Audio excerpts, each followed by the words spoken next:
Deus seja exaltado e glorificado em sua vida. Amém?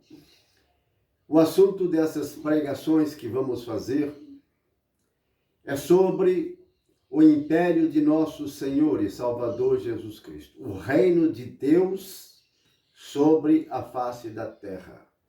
Nós entendemos e sabemos que Jesus de Nazaré, o Galileu, o Messias, ele já está à direita de Deus, reinando e dominando o universo inteiro no poder de Deus Pai.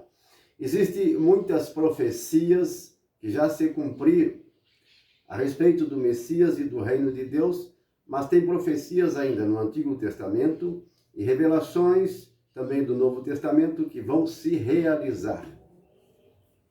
E está perto do fim. Com certeza, nós vamos aqui mostrar a você o quanto está perto do fim. Fim de todas as potências, de todos os reinados que existem sobre a terra. O império humano sobre este mundo.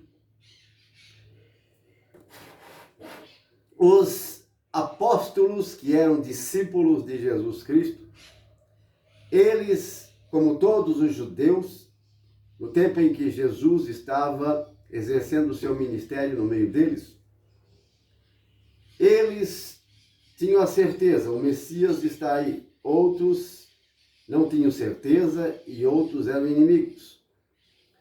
Mas os discípulos tinham essa fé, porque os judeus sempre pregavam em suas sinagogas e no templo que o Messias ungido, prometido por Deus, da descendência de Davi, estava por vir.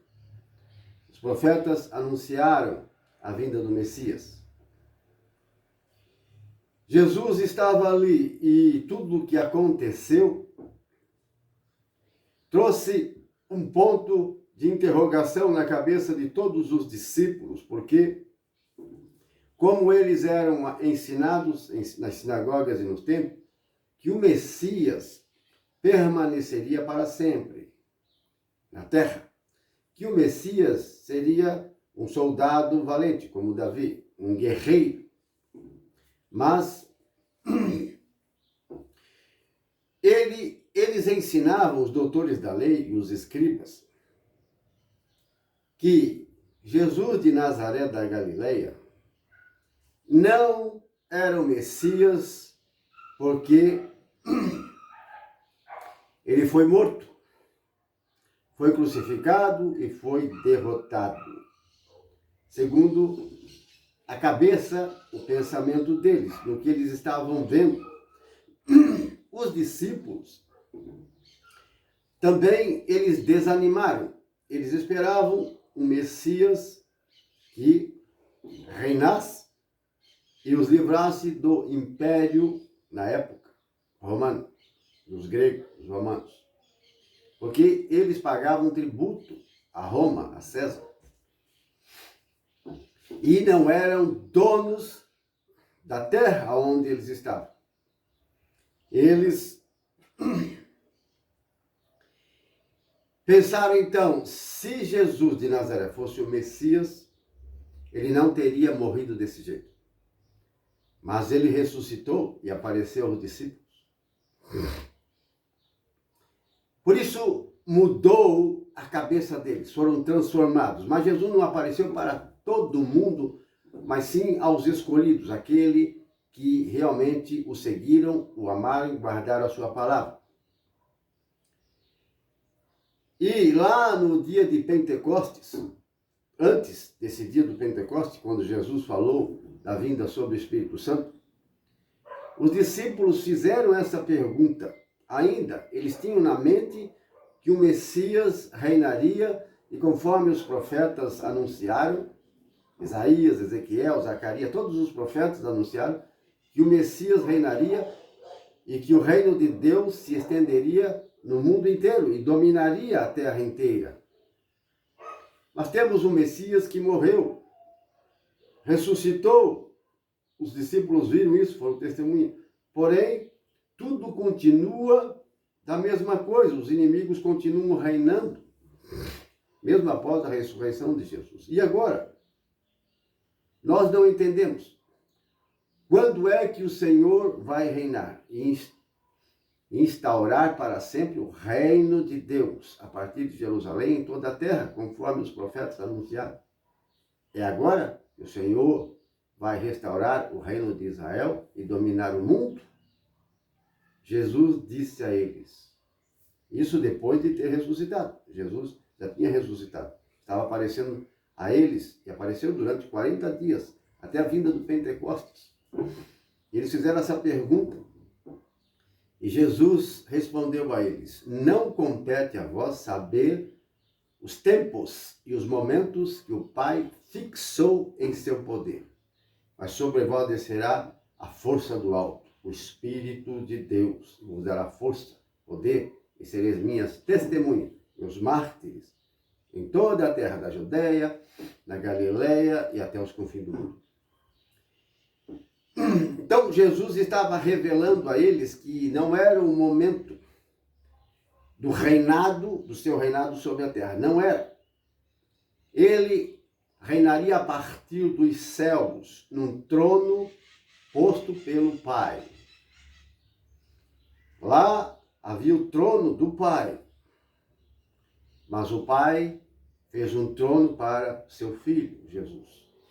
O profeta Daniel, ele nos revela claramente o momento em que o Filho do Homem se aproxima de um ancião de dias, cabelos brancos, um trono com chama de fogo, para receber o governo, a autoridade e poder sobre todas as nações. Daniel viu isso. Ele viu em sonho, no capítulo 7. Então, no capítulo 7 fala de 4 grandes impérios sobre a terra. E o quarto império, do que fala em Daniel capítulo 7, esse quarto império é o império da besta, do falso profeta, do anticristo. Quarto é o último império da face da terra. Ainda há reis desde aquele tempo, e antes, e daquele tempo até hoje.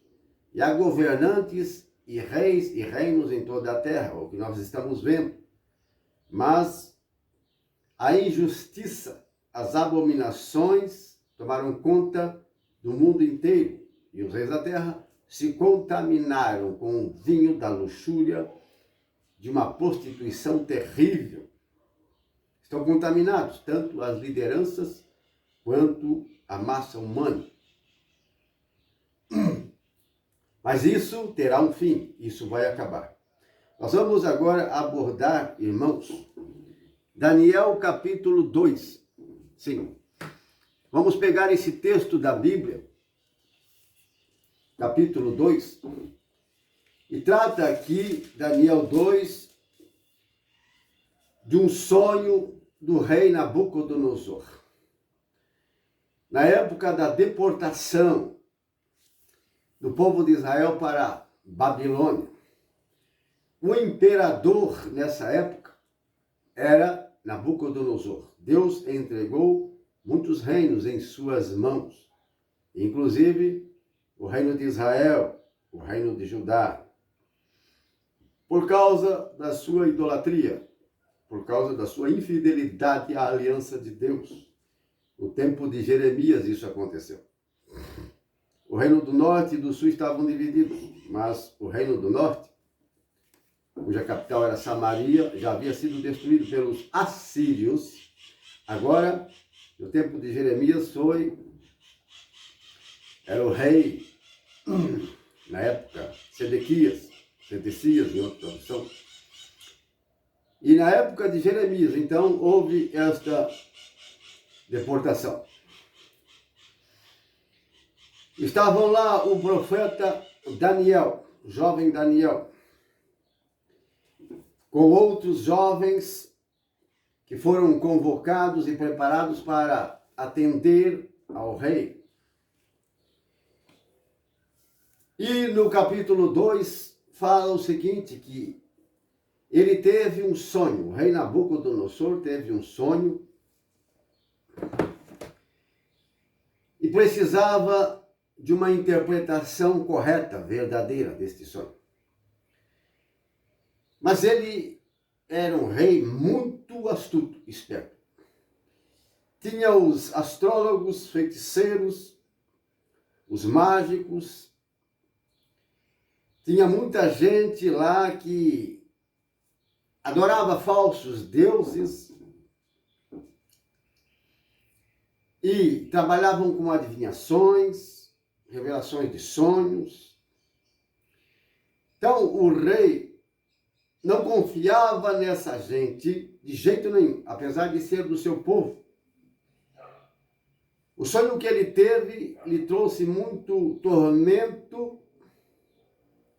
Ele não conseguia tirar da cabeça. Ele sabia que este sonho tinha um grande significado. Foi uma profecia, uma revelação de Deus a Nabucodonosor, mesmo sendo pagão, um rei perverso, muito mau, soberbo. Mas o sonho que ele teve era a profecia do futuro, dos últimos dias. Mas ele não sabia. E queria uma interpretação correta. E para ter uma interpretação correta, ele, então, deu uma sentença terrível, que nenhum rei, nem antes e nem depois, fez uma coisa dessas. Porque ele poderia ser enganado com falsa interpretação dessa revelação que ele teve, desse sonho. E ele não queria ser enganado, e ele sabia que havia muitos mentirosos lá, entre esses feiticeiros, astrólogos, adivinhos. Por isso, a sentença que ele deu foi a seguinte, preste atenção.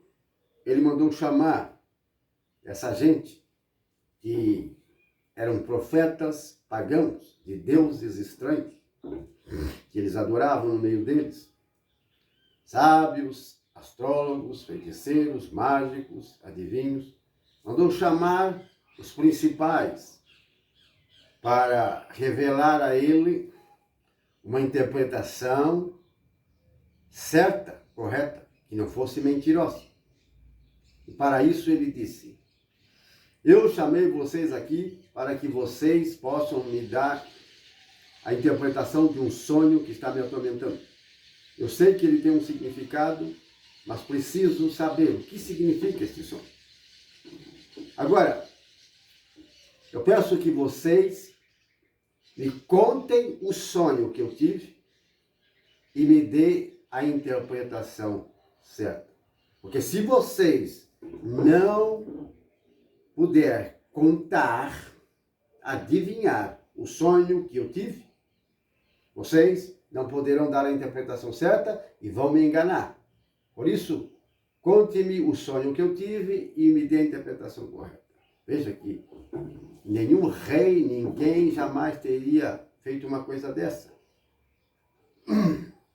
Mas o rei, com essa sentença, a gente percebe que Deus que lhe deu este sonho, esta profecia do futuro, que é para os nossos dias, os dias futuros, vão acontecer o que ele sonhou, porque lá Daniel vai dizer, isso é a profecia do futuro, dos últimos dias, do último reinado que vai existir sobre a face da terra.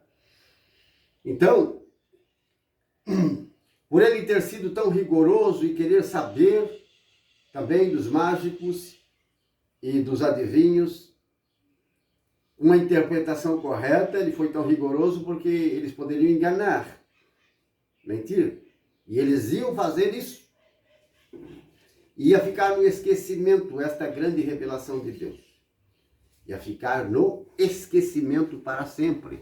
E Deus, como foi Deus quem deu esta revelação, então ele não poderia deixar nenhum profeta pagão enganar. Vamos para o segundo vídeo, em nome de Jesus.